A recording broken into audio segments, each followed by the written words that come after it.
and apprehension as we step into the unknown. But remember, the future is not something we should fear. It is a canvas waiting for our brushstrokes. Each one of us holds the power to shape our own journey, to embrace our passions, and to make a difference in the world. Let us carry forward the lessons we learned and remain curious. Continue to seek knowledge and never lose a sense of wonder. The world is vast and filled with possibilities, and it is our responsibility to explore it with open hearts and open minds. As we go our separate ways, I encourage you to hold on to the friendships we've made here. These bonds have been a source of strength and support, reminding us that we are never truly alone. We are a part of a community that believes in one another and celebrates each other's successes in closing. I want to remind you that the best is yet to come. Embrace the journey ahead, and remember that it is not about wishing what we had done, it is knowing that we had done it. Congratulations, class of 2025. The future is bright, and it is ours to create. Thank you.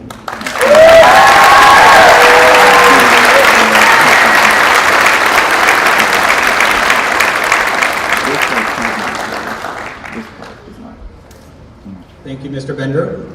Not sure that Mr. Silas could have done a better job. Well done. I will mention that Silas did earn a $3,000 scholarship from the Daughters of the American Revolution. It's pretty amazing. Great way to start off. All right, our next speaker is our salutatorian. I think it's because it's... Her name is Ilania Wan. She earned a $2,000 scholarship from the Daughters of the American Revolution.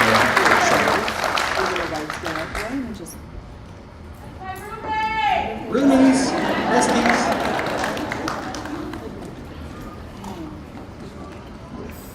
15 minutes to get things set up this morning. Yeah, it's not a ton of time. Good morning, everyone, family, friends, teachers, school board members, and most importantly, my fellow graduates. My name is Ilania Wan, and I am honored to be giving this speech today as this year's salutatorian.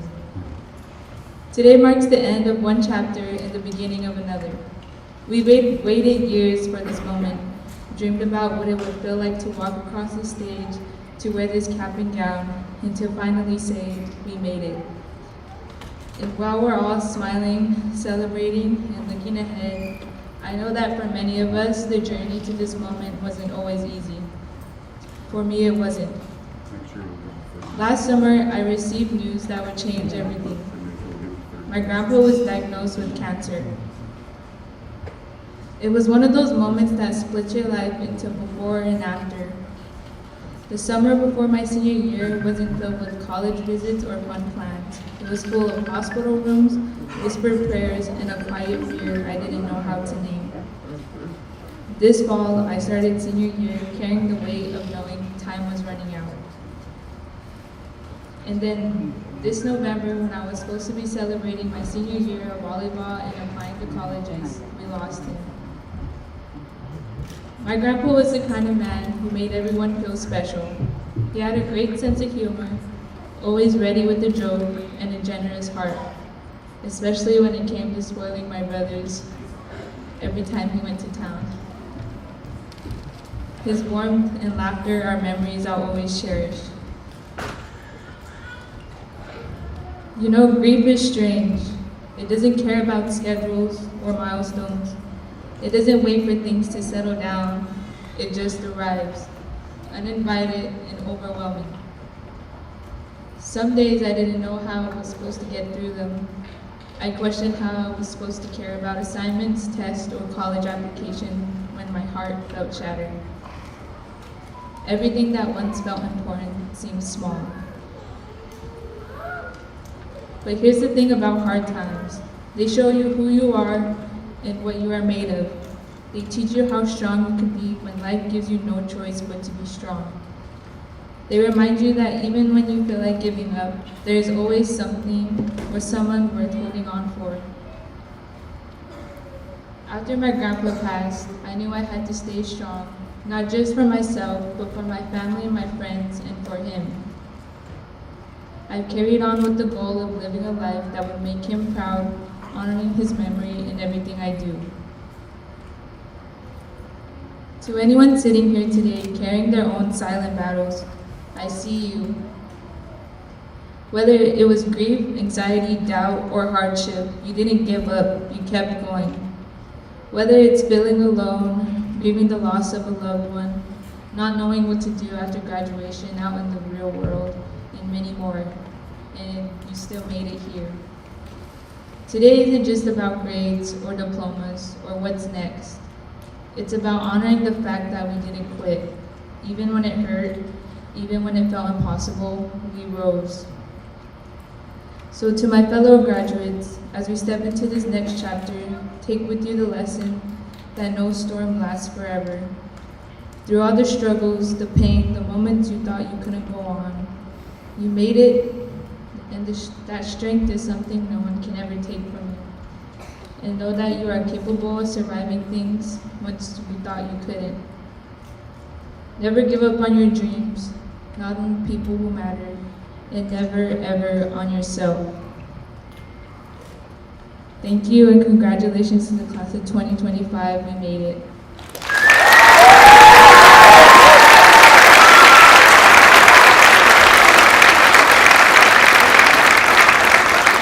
Thank you, Ms. Vaughn. Appreciate that. Ms. Ward and I, we always have to proofread the speeches, and this year's have been powerful and meaningful, and I have greatly respect that, so well done. Okay, moving on. I would like to take this time to introduce our keynote speaker, Ms. Toni Stanger McLaughlin. I first met her with Director Tony Derman when they visited the school, and we affectionately call her now Calf Tony. Got to keep the two Tonys separate. Toni Stanger McLaughlin, JD, a citizen of the Colville Confederated Tribes, serves as the Chief Executive Officer of the Native American Agricultural Fund, hence NAF. Ms. Stanger McLaughlin has compassionately worked in agriculture law and policy for many years. Before being named the CEO of NAF, she served as the first NAF Director of Programs, where she assisted the development and delivery of millions of dollars of NAF philanthropic investment of tribal food systems. Ms. Stanger McLaughlin started her agricultural career working in the United States Department of Agriculture, headquarters in Washington, D.C. While in the USDA Office of Tribal Relations, Toni working across multiple USDA agencies and offices, as well as other federal departments to advance tribal needs in agriculture, natural resources, land use, and infrastructure development. A key highlight in her time at USDA included leadership in a comprehensive analysis of the policies related to sacred sites for the U.S. Forest Service. Upon leaving the USDA, Toni established a successful consulting business and worked directly with tribes for 5 years. Prior to joining NAF, Toni served as the Director of Tribal Relations for the University of Arkansas School of Law Indigenous Food and Agricultural Initiative. Toni worked with individual producers and tribal governments, advancing their needs in agriculture and in self-governance in the area of food law and policy. Her work also included providing training directly to tribal producers and food businesses. She attended the University of North Dakota School of Law and received her JD focusing on federal Indian law. In addition, Ms. Stanger McLaughlin holds certificates in mediation, tribal law, and business, as well as executive leadership. In her spare time, Toni enjoys being outdoors with her husband and 3 children, as well as beading and sewing powwow regalia for her immediate and extended family. Without any further ado, NAF Toni.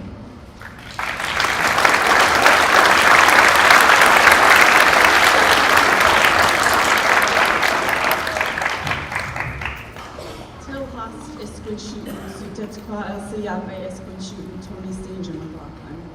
So I don't normally read from a script or a computer, but there's a few things I don't want to forget today. But I'm going to start by saying good afternoon, graduates, yes, families and faculty. It is an honor to be here today. Like many of you, I have ancestors that attended this school. My grandmother attended this school and numerous aunts and uncles. To each of you today, it is an incredible experience to just get to where you are right now. I hope that you feel proud today, that this feels like the beginning of the future, that you embrace that no matter where you came from, today you are here for a reason. You matter deeply, your voice is powerful, you are the prayers of your ancestors walking forward, and you hold the pen to your own story.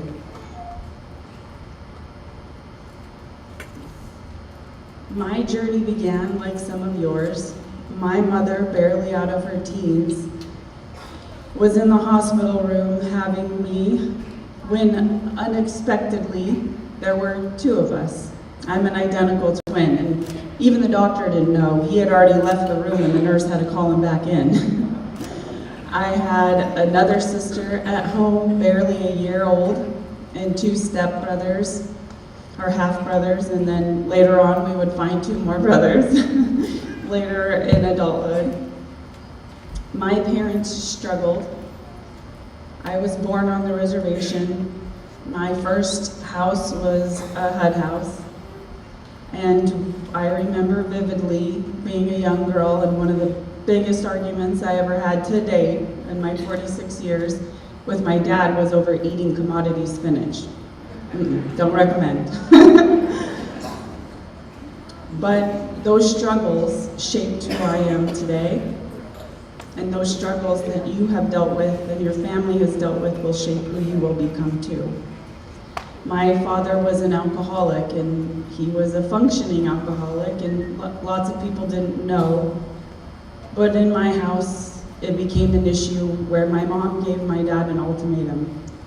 Quit drinking, get me off the reservation so I can go to college, and do it in about a week. And so my dad did. He quit cold turkey. And in my entire life, I don't remember my dad drinking. That changed the trajectory of not only my life, but my sister's. Because we grew up in a household that was substance abuse free and physical abuse free, which unfortunately plagues many of our tribal communities.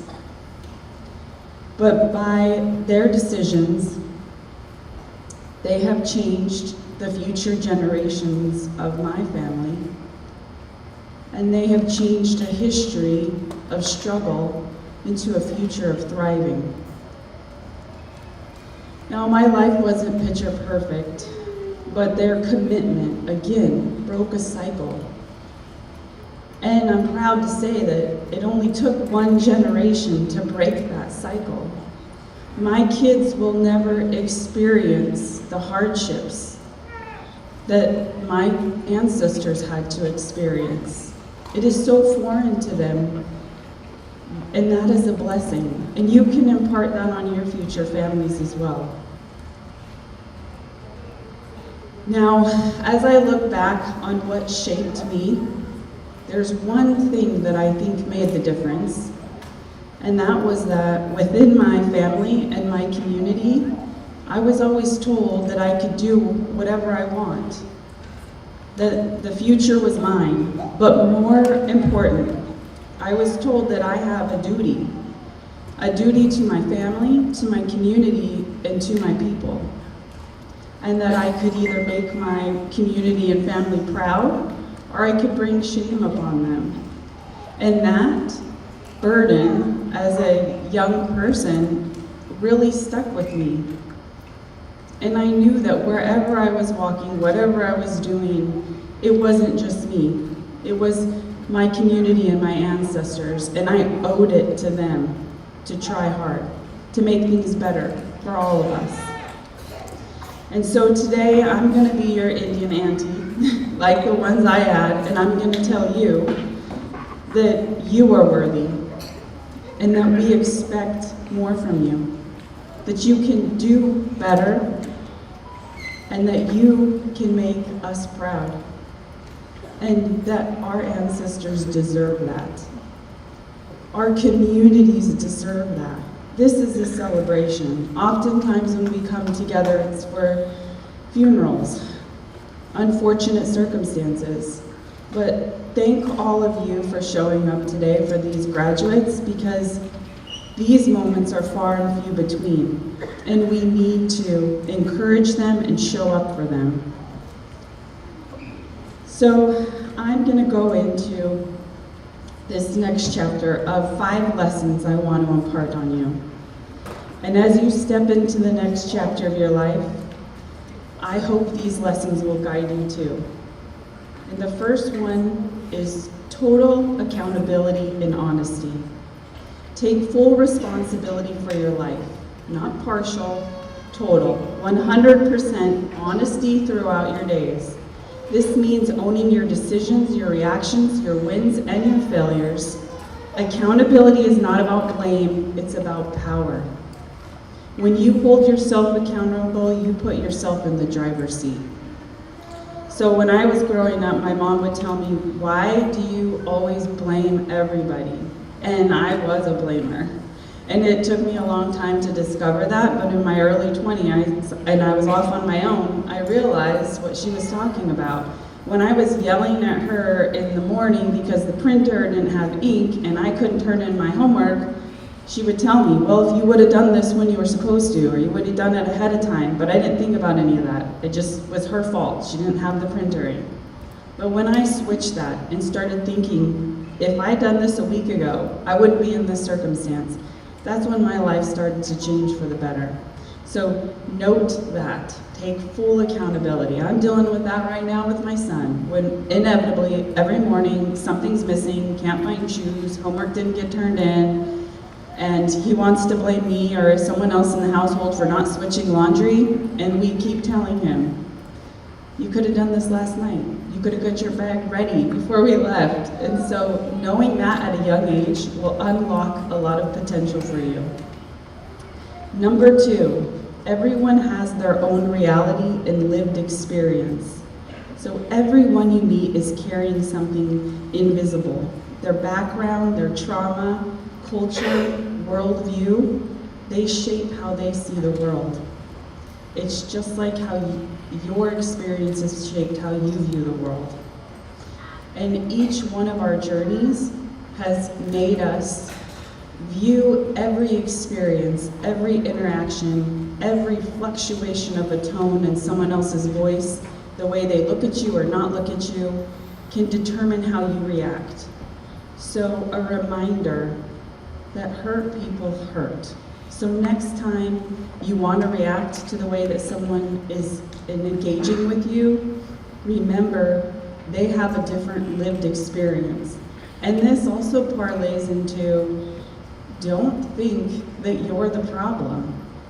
Oftentimes when you're young, you think everyone's judging you. When you meet someone new, you're nervous, you think, "Oh, they don't like me." That is from something that might have happened to you at a very young age. I still remember an experience of getting made fun of on the playground in 3rd grade. And again, I'm 46. But that being said, you can change the voice in your head. You can start to, instead of react, think about, this isn't personal. The way that this person is talking to me or responding, that is something they're dealing with, their own battle. And so, again, try not to take it personally. If you learn that now, oh gosh, every experience, every time you meet someone new and thinking the positive instead of the negative will open so many doors. Moving on to lesson number 3. A hard life is a gift. It might not feel like it, but it truly is. Some of you had to fight for everything. Your place, your peace, your future, and that's not a curse, it's actually a gift. The hard road gives you grit. It teaches you how to get back up when you've been knocked down. If life has made you hustle, made you struggle, and made you stretch, you're already stronger than most. Think of the salmon as it swims upstream against the current, and it overcomes. This struggle has shaped you, and it's turning you into someone that's powerful, someone that's determined, and don't ever see your hardships as weaknesses. They are proof that you are already built for greatness. And I can speak from experience as someone who's been on both sides of this coin, but also as someone that now gives out scholarships and hires young people.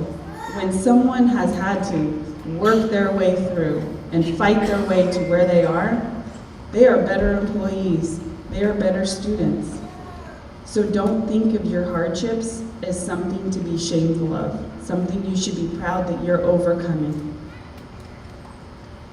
Number 4, forgive.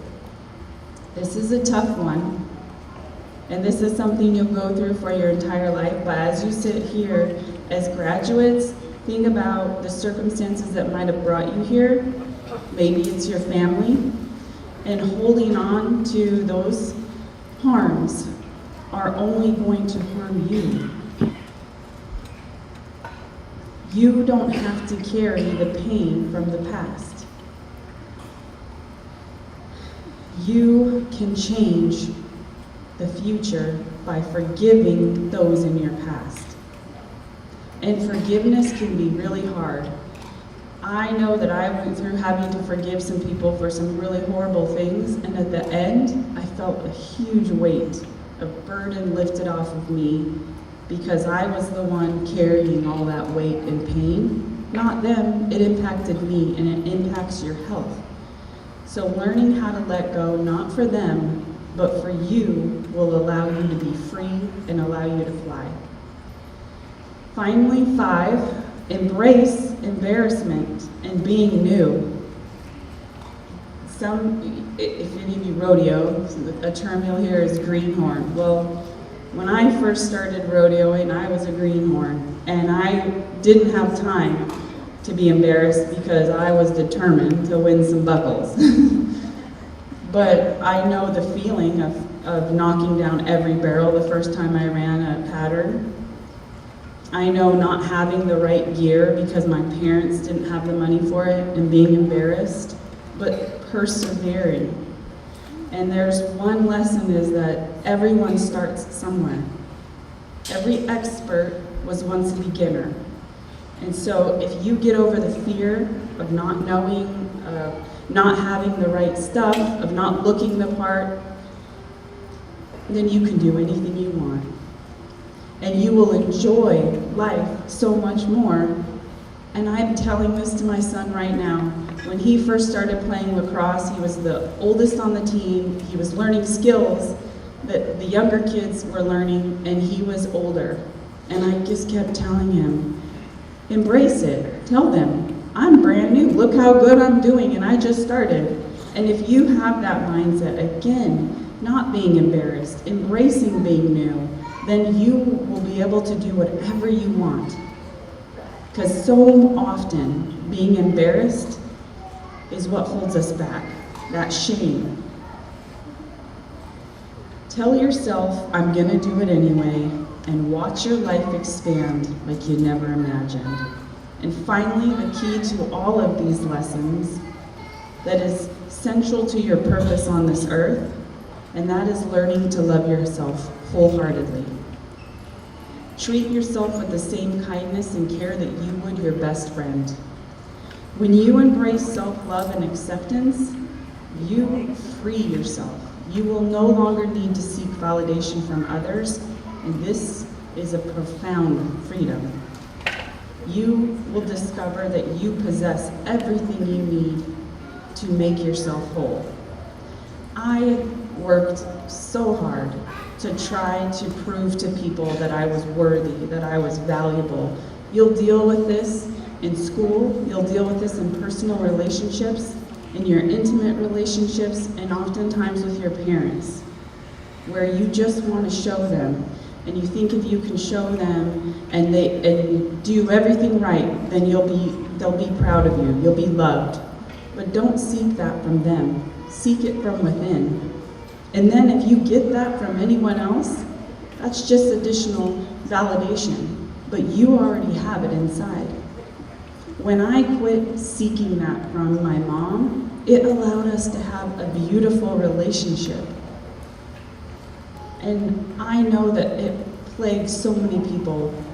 They spend their whole life feeling unloved when they can just look in the mirror and you can tell yourself, I love me. I'm gonna be proud for me. I'm gonna take care of me. And every day when you wake up, that's your goal. Because once you love yourself and you're proud of yourself, then you can love others. So go forward with accountability. Lead with empathy, embrace your struggles, set yourself free through forgiveness, and try new things, even if you stumble.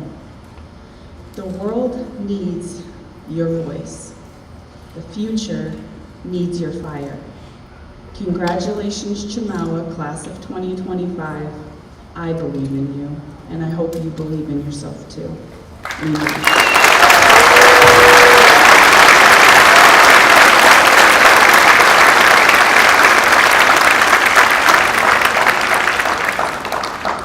Thank you, Tony. All right, students, please stand. Staff,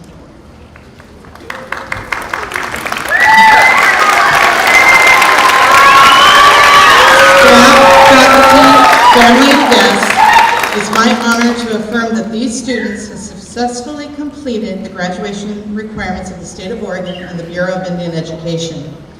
Congratulations, students. You may now receive your diplomas that signify your completion of all the hard work.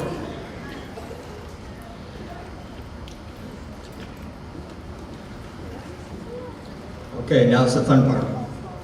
I would like to, though, give another round of applause for our 3 guest speakers. Well done.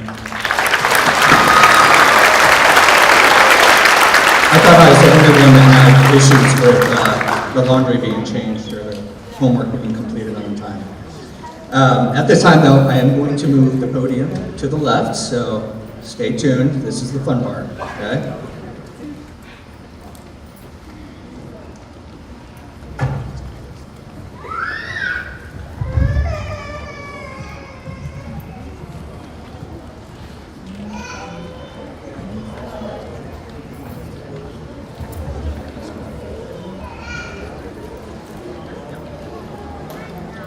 All right. Teamwork makes the dream work, right?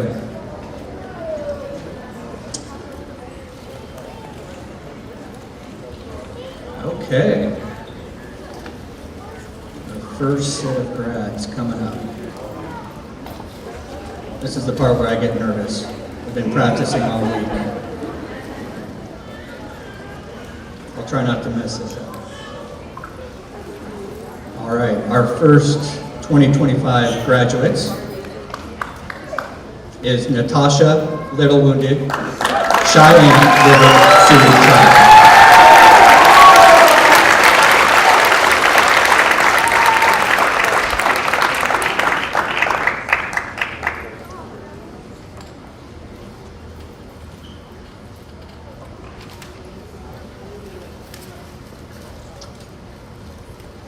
Devin Jim Washington.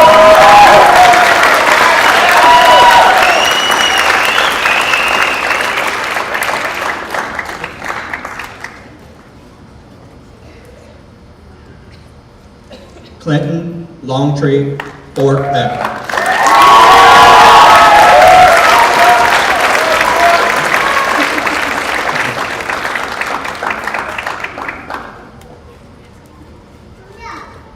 Braden Bender, Roll.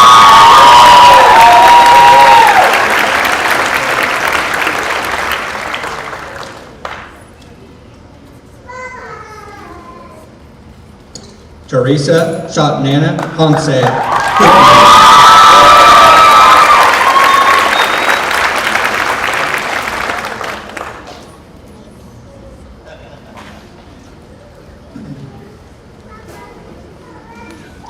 Serenity Miko Sosa, Cheyenne River Sioux Tribe.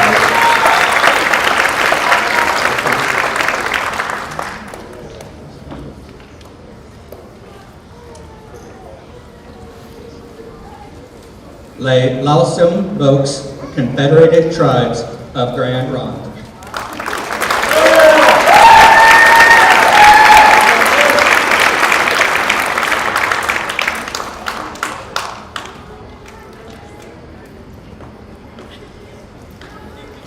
Dayton Burnett, Rosebud Sioux Demon.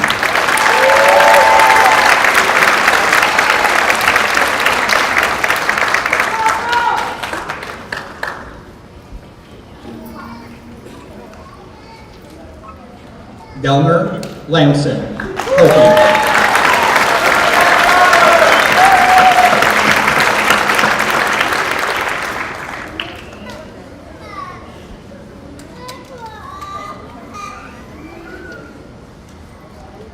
Chloe Vega,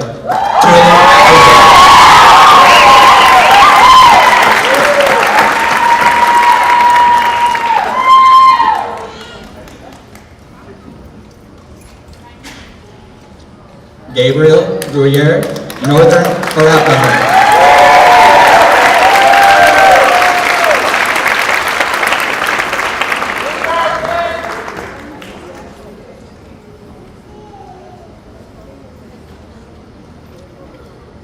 Jason Smith, White Mountain Apache.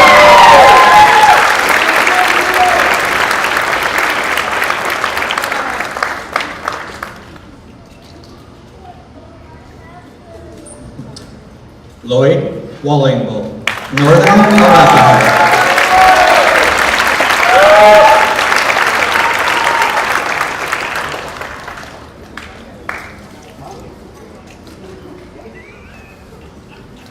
Caden Ferris Ditchin.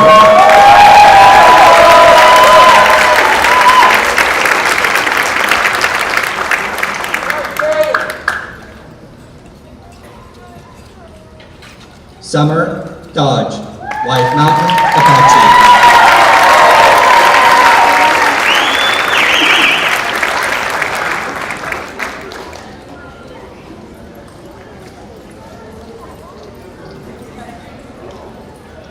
Jewel Dodge, White Mountain Apache.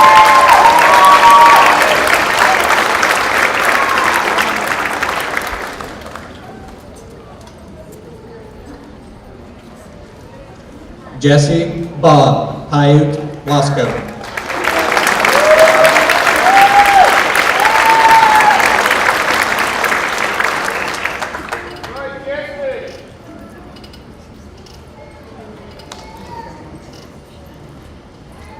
Jacelyn Gates San Carlos Apache.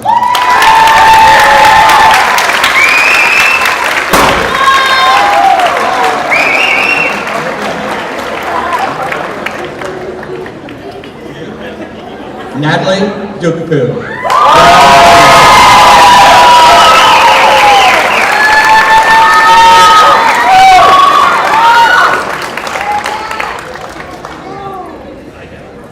Autumn Ivins, White Mountain Apache.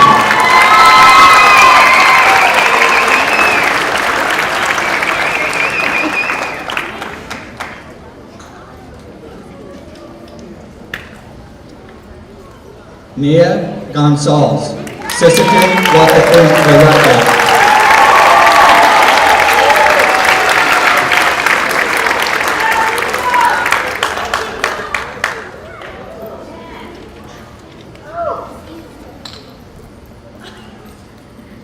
Maylee Kosin, San Carlos Apache.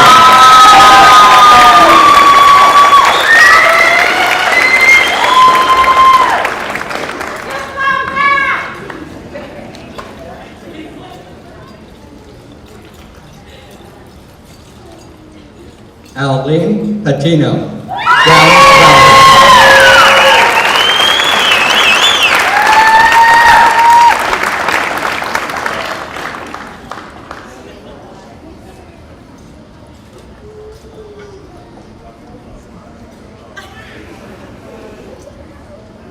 Sylvia Norris Burnett, Felix Rivers.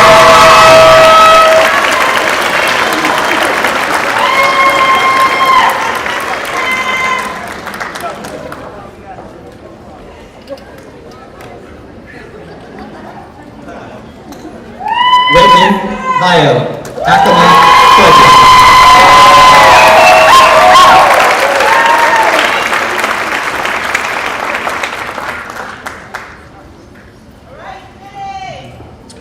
Adrian Nosey, White Mountain, Apache.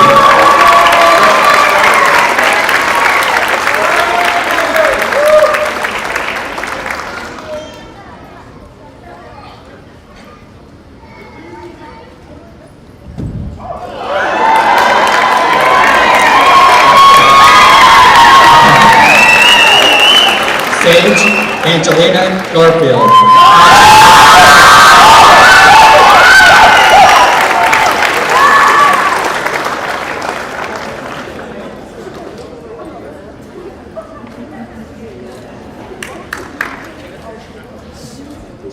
Lakia Want.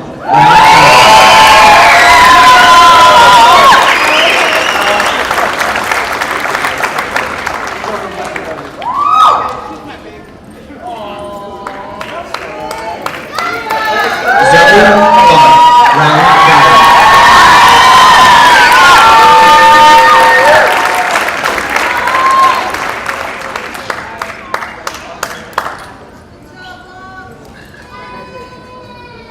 Last but not least, Elania Wan.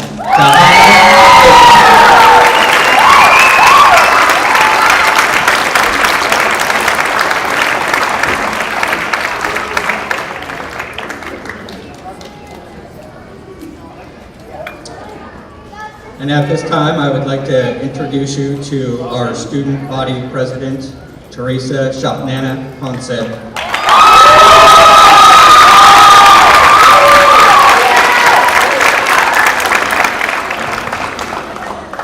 Good morning, everyone. To introduce myself, my name is Teresa Shapnana Ponce, and I'm from the Pee Tribe of Idaho. I've been a student leader at Chemawa for the last 2 years. But with no further ado, students, if you could please rise. Oh, you're already left. So, as a symbolic gesture of your completion of high school, I now invite you to now turn your tassel from the right to left.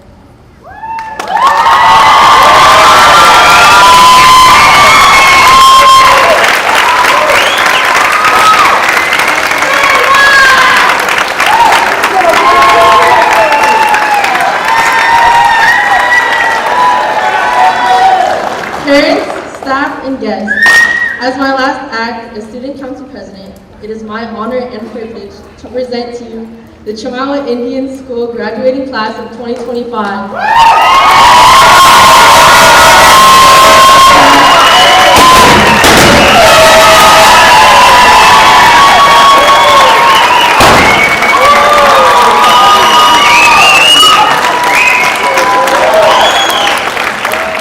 Thank you, Teresa. Congratulations, graduates. If you will please remain seated until all the graduates have left and you have been dismissed. The class of 2025 will be receiving your greetings and wishes for their future endeavors in the gym next door immediately following the ceremony. Afterwards, we invite you to join us in Crampton Hall for a farewell luncheon immediately after. And also in the gym, there will be an opportunity for some professional photography. If you want to get your graduates, we will send you a picture of them as well. Yes, and graduates. Don't forget to take your banners in the driveway.